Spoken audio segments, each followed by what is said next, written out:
Olá, tudo bem? Sou o professor Diogo Lopes aqui em mais uma aula de Direito Constitucional e agora a gente vai entrar no estudo do Poder Judiciário. Vamos analisar aqui agora disposições gerais aplicáveis ao Poder Judiciário. O que nós veremos? Isso, muito bem.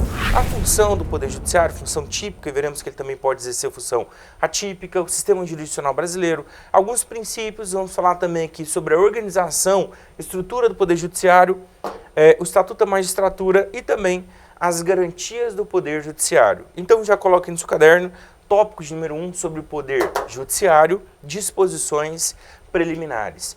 E dentro dessas disposições preliminares, o primeiro ponto, letrado no seu material, função típica. Função típica, para você saber qual a função típica de cada poder, nós temos 3 poderes, né? Pelo princípio da separação de poderes, nós temos o poder legislativo, executivo e judiciário. O poder executivo exerce a administração como função típica. Foi para isso que ele foi criado. O poder legislativo, função legiferante, função de legislar, inovar a ordem jurídica no caso concreto, né? E também fiscalizar o poder executivo para saber se ele está gastando o dinheiro aqui de acordo com o que foi estabelecido nas leis orçamentárias. E por fim, nós temos o poder judiciário. E eu pergunto, para que criamos o poder judiciário?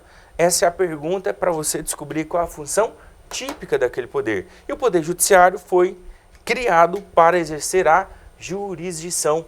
Ele foi criado para exercer a jurisdição. Então, o que é jurisdição? É o poder inerente ao Poder Judiciário. É uma função típica do Poder Judiciário. Jurisdição não se confunde com circunscrição. Circunscrição é uma delimitação espacial, né? É uma delimitação no território. Agora, jurisdição é um poder de dizer o direito no caso concreto. Vem do latim, que significa o quê?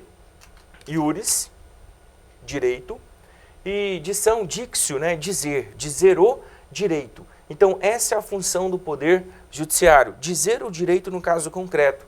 Dizer o direito no caso concreto é o mesmo que julgar. Então, essa é a função precípua do Poder Judiciário. Então, o Poder Judiciário foi criado para exercer a jurisdição. Fechou? Agora eu pergunto, o Poder Judiciário também exerce outras funções de outros poderes? Sim, mas para eles são consideradas funções o quê? Atípicas. Por quê? Quem administra cada tribunal? Ele mesmo, por meio dos seus membros. Agora eu pergunto, um tribunal de justiça, que é composto por desembargadores. O desembargador foi para administrar? Não, ele foi criado para julgar. Mas quem administra o tribunal? Ele mesmo, para garantir o quê? Uma independência do Poder Judiciário em face dos demais. Essa é uma função administrativa, né, atípica do Poder Judiciário. O Poder Judiciário também participa do processo legislativo. Exemplo, o regimento interno tem força de lei. É feito por quem? Por ele mesmo. E essa é uma função que atípica do Poder Judiciário, porque legislar é uma função típica do Poder Legislativo, tá? Mas, para você acertar na prova, a gente quer saber qual a função típica. Para que foi criado mesmo o Poder Judiciário? Exercer a jurisdição, ou seja, dizer o direito no caso concreto, dirimir os conflitos sociais por meio da solução desse conflito, julgando de forma o quê? Equitativa, aplicando a lei no caso concreto. Beleza? Agora eu pergunto, os demais poderes também julgam? Sim. O Poder Legislativo e o Poder Executivo também julgam. Mas eu pergunto, foi para isso que esses dois poderes foram criados? Não. Então, quando o Poder Executivo ou o Poder Legislativo estão julgando, eles estão exercendo a função que? Atípica. Porque a função típica deles não é julgar. Aí eu pergunto, a decisão desses outros poderes produzem força de definitividade? Aí entra numa segunda pergunta. Qual o sistema jurisdicional adotamos? Isso, muito bem. É o sistema jurisdicional inglês. Letra B no seu material. Sistema jurisdicional inglês. Ou sistema UNO de jurisdição. Sistema jurisdicional UNO. E aí a primeira pergunta foi, a decisão dos demais poderes produzem força de definitividade? Não, por quê? Porque apenas o Poder Judiciário produz decisões com força de definitividade. Esse é o sistema o quê?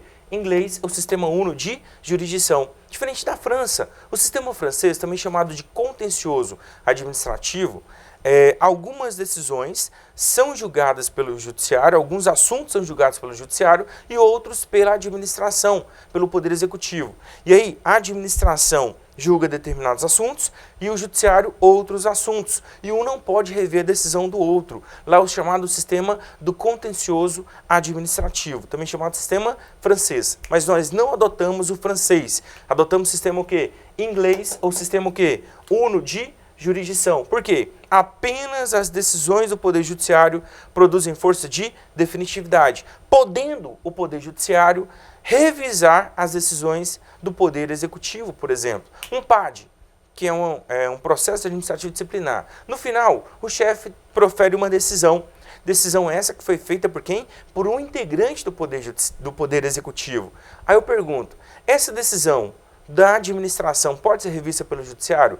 Pode sim, tá? O Judiciário vai analisar os critérios de legalidade dessa decisão, mas ele está revendo. E se ele está revendo, ele pode inclusive anular e determinar a reintegração de um servidor, por exemplo, que foi demitido aqui ilegalmente, realizando aqui a função de quê? Revisão jurisdicional daquela decisão, beleza? Então, o nosso sistema jurisdicional é qual? Isso, muito bem. Em inglês, é o sistema uno de jurisdição. Próximo tópico, agora a gente vai analisar aqui os princípios aplicáveis ao Poder Judiciário. Lógico, a gente aplica outros princípios também da administração e outros princípios que nós estudamos no processo. Mas aqui a gente vai estudar alguns princípios básicos aplicáveis ao Poder Judiciário, inclusive alguns encontrados no Estatuto da Magistratura e outros encontrados no estudo dos direitos e garantias fundamentais. Beleza? Vamos lá. Primeiro princípio é o chamado princípio da inércia. O princípio da inércia aqui que decorre da imparcialidade. Imparcialidade que o sistema jurisdicional deve ter. O juiz, ele não é parte. A expressão parcial vem do termo parte. Num processo, nós temos as partes, quem promove a ação e a pessoa contra quem a ação é promovida. São as pessoas que compõem a lide, né? Lide é um conflito resistido em juízo, tá? Então é um conflito jurisdicional.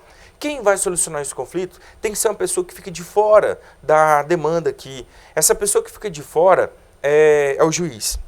E ele não pode pender para nenhum dos lados, senão eu falo que o juiz é o quê? Parcial. Para garantir, então, essa imparcialidade do juiz, ele tem que ficar de fora e ele não pode dar início ao processo sem que haja o quê? Provocação. Então, quem faz a justiça é o Poder Judiciário, mas ele não pode fazer justiça ex officio. Ele depende de quê? Provocação. É o chamado princípio da inércia. Se você quiser anotar no seu caderno aí, o Poder Judiciário somente pode dar início ao processo, o Poder Judiciário somente pode dar início ao processo, em regra, se for provocado. Em regra, se for provocado. A gente vai ver no estudo das funções essenciais da Justiça, né? Lá na Constituição Federal, funções essenciais da Justiça, por que são funções essenciais? Como o Poder Judiciário ele é inerte, então ele depende de provocação. Então nós precisamos da advocacia pública, precisamos aqui do Ministério Público e da Defensoria Pública para provocar, bater nas portas do Poder Judiciário, para que ele faça a justiça, para que ele atue no caso concreto, já que o juiz, para garantir a sua imparcialidade, ele tem que se manter o quê? Inerte, caso não seja o quê? Provocado. Tem exceção? Sim. O habeas corpus, ele pode ser deferido aqui de ofício pelo Poder Judiciário, que é uma exceção ao princípio da inércia, mas em regra ele depende de quê? Provocação. Fechou? Segundo princípio é o chamado princípio da inafastabilidade. Princípio da inafastabilidade. Este princípio aqui, ele consta do artigo 5º, inciso 35 da CF. 5º, inciso 35 da CF. E dele também a gente extrai outra conclusão, que o sistema nosso é o sistema o quê? Uno de jurisdição. Por quê? Nenhuma lesão ou ameaça ao direito pode ser retirada, afastada do Poder Judiciário.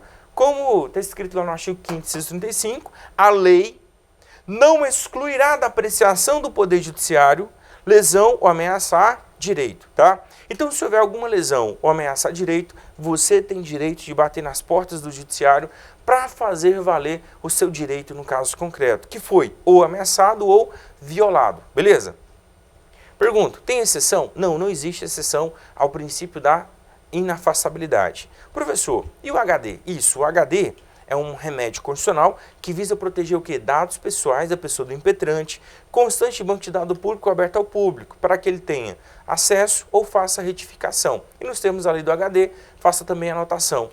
Aí a pergunta é, eu tenho que buscar primeiro a via administrativa para depois buscar o judiciário no HD, no habeas data? Sim.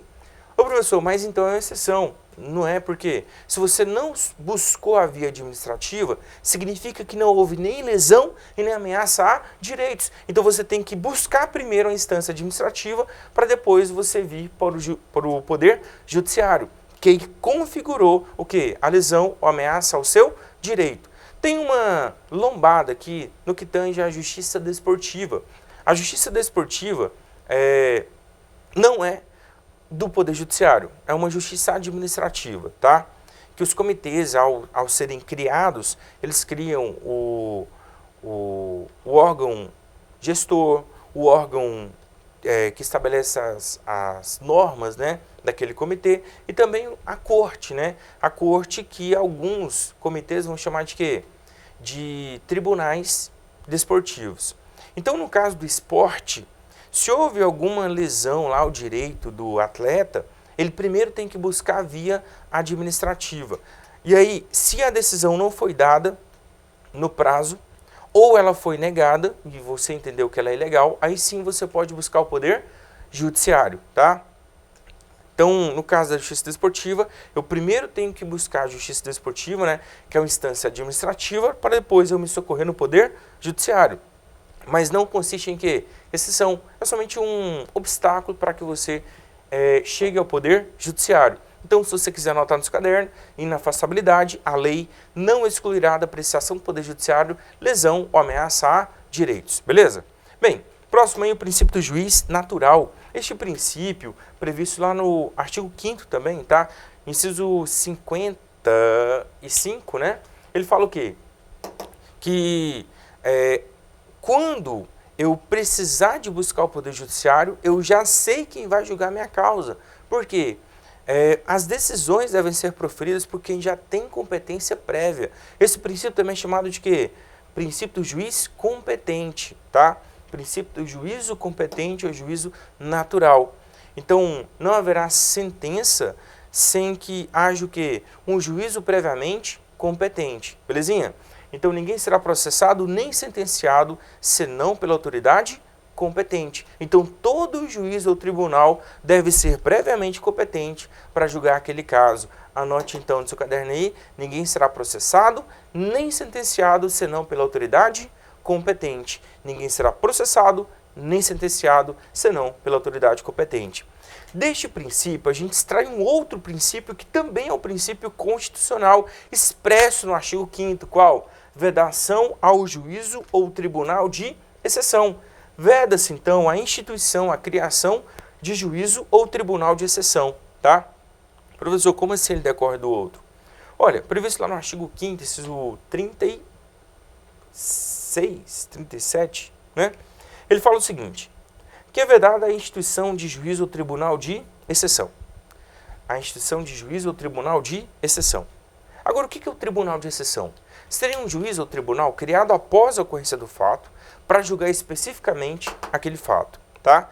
Então, eu não posso criar um juízo ou um tribunal após o fato para julgar aquele fato, porque esse é o chamado tribunal de exceção.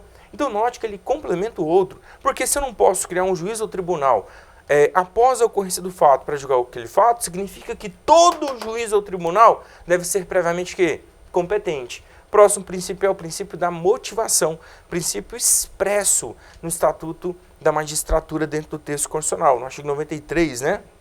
Ele fala que as audiências serão públicas e as decisões, todas as decisões do Poder Judiciário devem ser o quê? Devidamente motivadas, fundamentadas. Agora eu pergunto, sobre a publicidade aqui que a gente mencionou, as audiências serão públicas.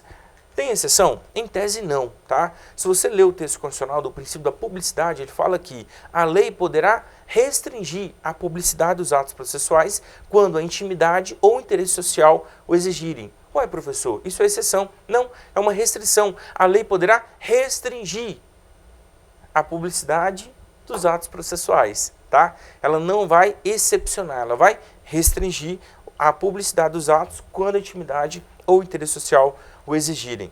Estamos juntos aqui? Então, os processos que seguem segredo de justiça, em relação a eles, há uma publicidade.